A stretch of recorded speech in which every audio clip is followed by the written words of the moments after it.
Hello everybody, welcome back to Let's Play Rogue Legacy. This is episode 2, because I have to keep an audio log of that, like, it's not going to be marked up in metadata anywhere. Yeah, before I butcher this anymore, let's get started. Alright, so we got a Barbarian, a Paladin, and a different Paladin. And I totally want the OCD Paladin with Dagger. That sounds like a great choice. What kind of gold do we have to spend? 780? Well, I don't really care about magic. I think you have to unlock the Architect to get some good stuff. But first, let's check and see... Nope, no new blueprints. Alright, let's get... I think there's some really good stuff past Mage. So I'm gonna upgrade that. Miner! That's what's there. I thought there was something. Maybe I can still get... I guess I'll buy the Architect. He's kind of useless, but I may as well spend the money. And he unlocks Attack Up. I knew I wanted him for a reason. Alright. We're doing 34 damage attacks and 17 damage down attacks now. We move very quickly. We have a shield. We can shoot daggers and regenerate HP by breaking shit. This is great.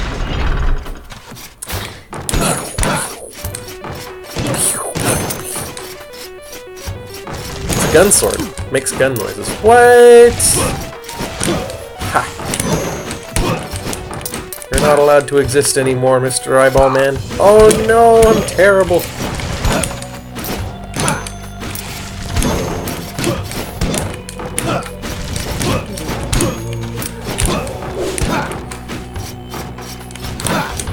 Oh, I love these rooms. The rooms with all the spiky things in them. Oh, this might... Oh, no. All of the... Ow!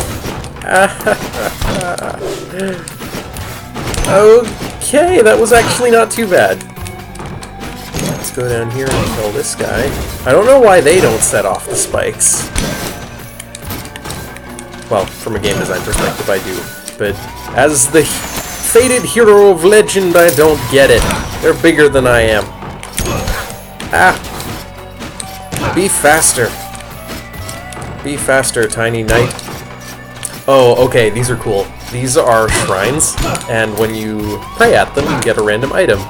And almost all of the items are good, with the exception of the Hedgehog's Curse. So, let's see what I get. Oh, hey, cool. Calypso's Compass is really neat. It points you towards a secret, and I actually forget what the secret is. But I remember it being... pretty neat, so maybe we'll try to find that. That's gonna be difficult though, because I think it's always in the forest, which means that it's actually like doable if it's in the forest, but it's still gonna be difficult because this is only our 6th or 7th hero, and this goes to the darkness, right? Yeah. Actually, maybe we can kill this guy for some... Nope. There are scary things in there. But anyway, yeah, if the compass is actually pointing us towards the forest, which it appears to be. This is a shitty room. Then, ooh, that was bad.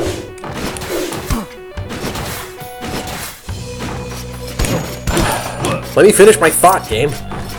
If the compass is pointing us towards the forest, then we stand an okay chance of recovering whatever this thing is. Just, like, if we avoid all the enemies and don't pick fights, pretty much. Because avoiding things is not a... Oh, he says as he gets hit by everything. Okay, so yeah, probably, just, like, spoiler alert, probably not gonna make it to the forest. What I was gonna say is avoiding things in this game is not actually that difficult, but clearly I'm a liar. Oh, yep. For the longest time, I didn't get why those things were called Carites, and then I reparsed the name and figured out that it's a Charite. Ooh, Dwarfism. Dwarfism is neat, and it's a knave, and it has dagger. And I have no idea what the one does, but... I don't know, this is worth a try. Don't believe I got any blueprints last time, so I'm gonna unlock Miner. And Miner is amazing. The classes in this game curve kind of weird. Miners start out as pretty much the best choice for anything related to farming. Because they have plus 5% gold gain, I think? Or no, plus 50%. 5% wouldn't be worth it. But, yeah, so basically every gold... Oh, I guess that's what the 1 does. I'm in the Matrix! But yeah, when you play a miner, every gold coin is worth 15 instead of 10, and every gold bag is worth 150 instead of 100. And you can obviously tell why that's attractive, given the necessity of gold in this game. But on the flip side, the miner stats are really weak, which doesn't matter as much in the beginning. Like, you can tell, but it doesn't really affect you. But once you start getting into, I mentioned in the last episode, the dungeon is a particularly difficult area, even when you're ready for it. Oh no, am I gonna be bad? I think I might be bad. And you really can't afford to be the miner in the dungeon, because the miner just dies right away. So you're making tons of money, but you don't get to live long enough to capitalize on that. And I think that's a neat trade-off, too, that they kind of optimize, or not optimize, but like, they tailored different sections of the game to different classes. And I tried to find out if some of the other classes were more suited to particular parts of the game like that, too.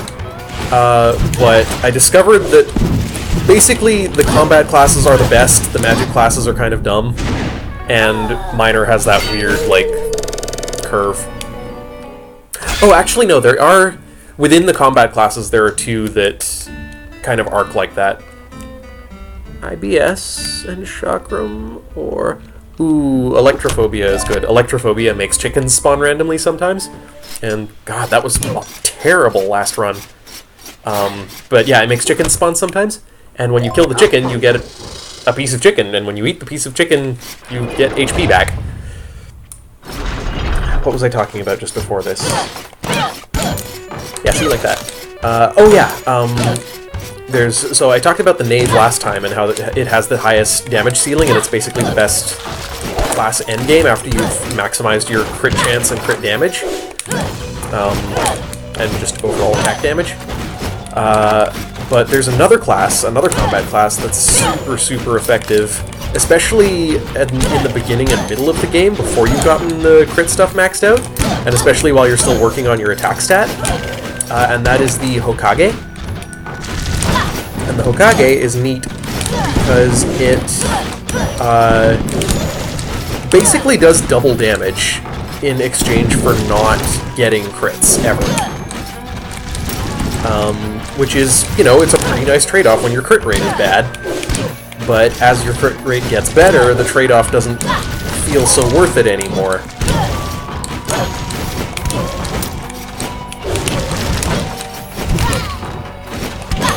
Wow, I'm really bad at this game now.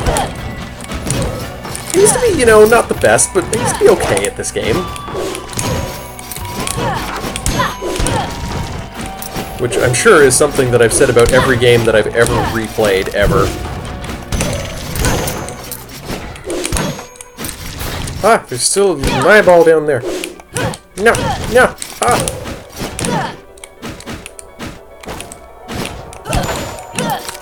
I really like how deterministic everything in this game is, too, and by that I mean, it's probably not quite exactly the right word, but I mean, like, while you're swinging your sword, your hitbox is out, and you can swing your sword and then move into something, and it works just as if you'd moved next to your target and then swung your sword. Or maybe, like, reversible, or... item potent? No, that's not the right word. There's a word for this that I learned in a math class somewhere, and it means that you can do things out of order and they result in the same, like, basic eventuality. Man, I don't know. Reversibility. Well, maybe it was a programming class. Maybe it was something about threads? Oh, chicken! Chicken, chicken, chicken! Ah! Oh no, not fighting those guys. there's mini-bosses that spawn randomly in the whole castle. And... ah, that was a terrible decision! What are you doing? Eyeball man. Actually, it wasn't the eyeball man that hit me, it was me running into the spiky dude. Definitely not going there either. Oh, I guess I was wrong. I thought it was just called the dungeon, but apparently it's called the Land of Darkness. Oh. Oh, that's because, that is because of my dementia, as you can see on my character card there. Sometimes you see things that just aren't there. Oh, I wish I was a dwarf so I could get in there. There are, like, back here, see there's this hole right, this little dark patch right here, that's a hole. And if I had dwarfism, I would be small enough to fit through the hole. But I don't have dwarfism, I'm just a normal person, so... oh no. I might actually be able to take this guy.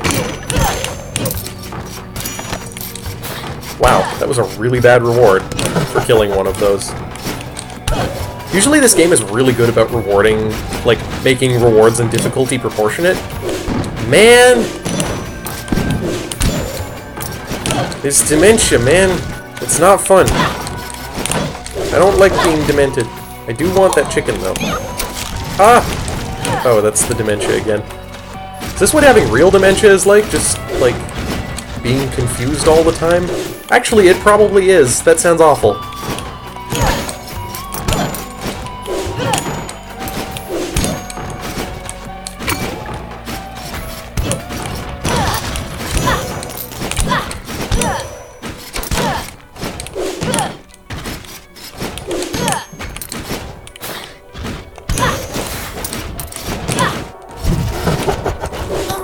Oh god.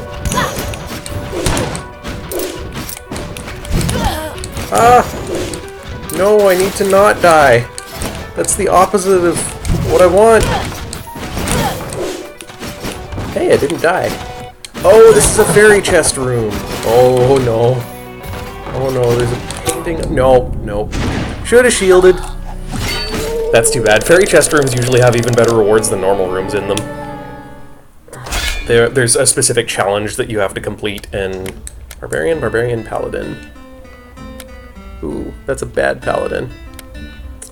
I totally want to play the hypergonadic Dwarf Barbarian. Ooh, I could upgrade the Knave. Can't get gold gain up, can't upgrade the Miner. What do you think? Should I upgrade the Knave or should I get Attack? I think I'm gonna get Attack. The Assassin isn't that important yet. And then I have some extra money to spend on equipment weight. Which is an important stat, eventually. Not right away, but eventually. So I don't think I've played a Barbarian yet, and the thing with Barbarians is that they are good at... They basically have lots of HP, but don't do that much damage. Oh no! Oh, I hate those! I hate the blue ones!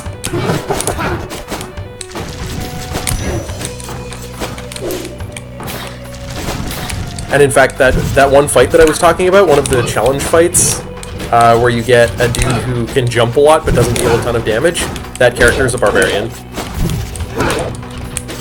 And upgraded Barbarians also get a... Oh yeah, that's another video game reference.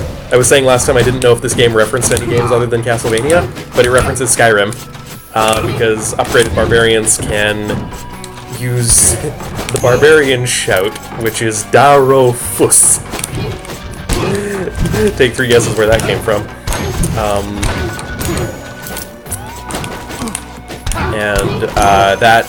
It neutralizes all projectiles and pushes all enemies away from you, so it's a really good damage avoidance tool.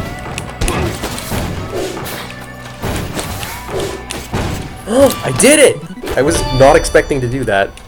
Ooh, curse runes are not that good.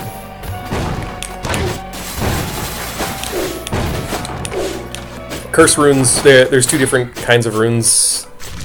Or, there's an opposite pairing of runes, and one of them are curse runes, or one half of it is curse runes and the other half is grace runes, and they basically trade difficulty for rewards.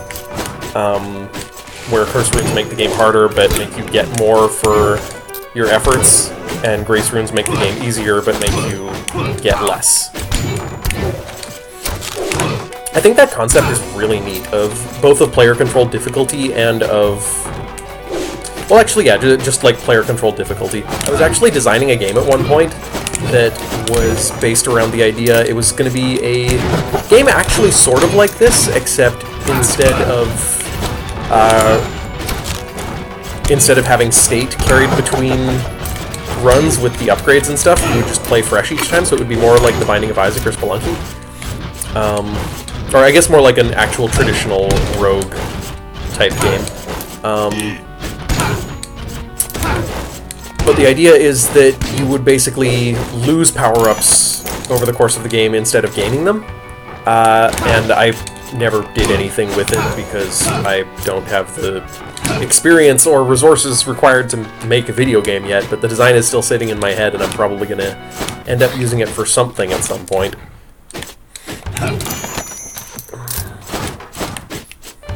But yeah, like when Bastion's player-controlled difficulty was okay, but I really liked... I'm not going to try that one looks hard. I really liked Transistors. I thought Transistors... Like, they were the same concept in principle, where you had basically these switches that you could turn on that would give enemies certain advantages, like regenerating HP, or dealing damage when they die, or sometimes being invulnerable, that kind of stuff. Let's do one more run. I think I might go a little bit over time, but...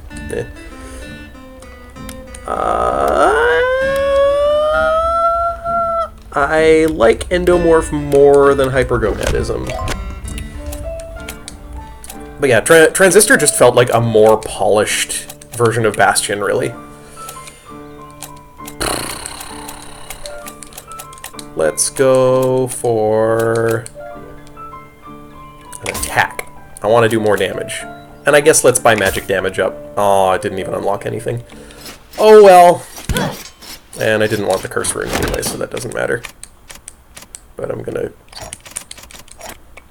hover over it to get rid of the new thing. Oh man.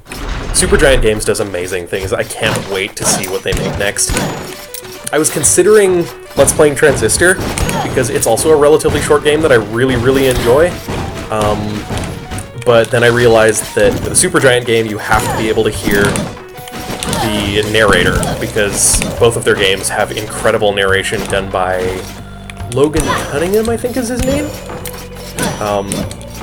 And, you know, the whole point of a Let's Play is to... Or, in my view, a large part of the point of a Let's Play is to commentate and, like, add something of your own to the playing of the game that people want to watch. And with a game like that, I feel like I'd just be fighting with the narrator, so I don't think I'm going to do a Let's Play of either of those games. At least not until I can figure out a way to have to preserve the narrator and my commentary.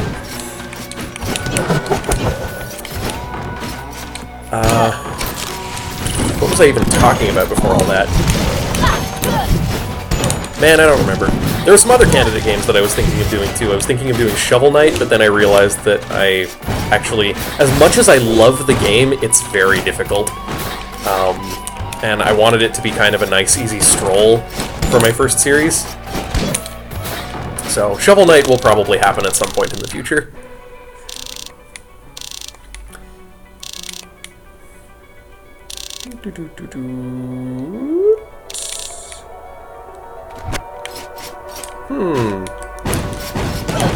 Looks like our would-be rescuer might be going a bit crazy. That's my crazy voice, in case you couldn't tell. It's very crazy.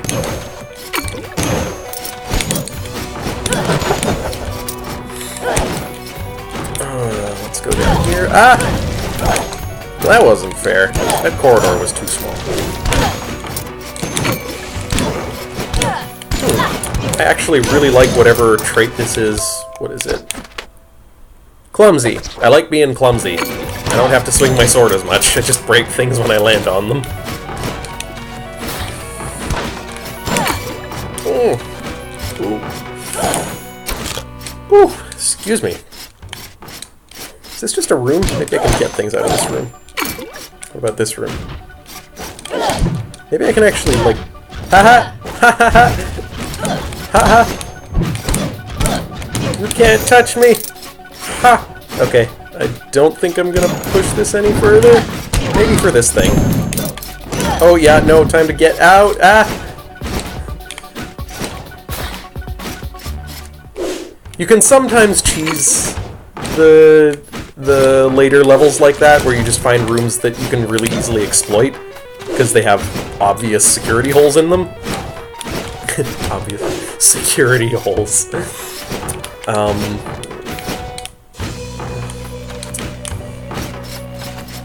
But generally, you want to stay out of the later levels until you know that you're prepared for them. God damn it, Painting Man!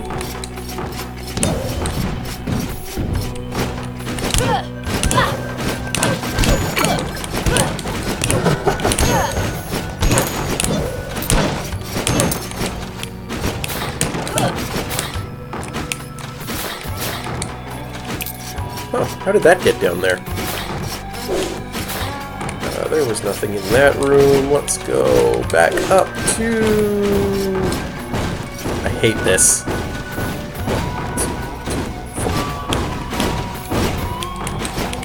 I hate those rooms. Sometimes I just get caught underneath those things and you can't get out. Because if you get hit, you get bounced back down and... Ugh, it's awful. Oh, that... I probably shouldn't have tried that on such low health. Well, that's going to do it for episode 2, guys. Thanks for watching, and... yeah, thanks for watching. I don't really have much else to say at this point. Bye!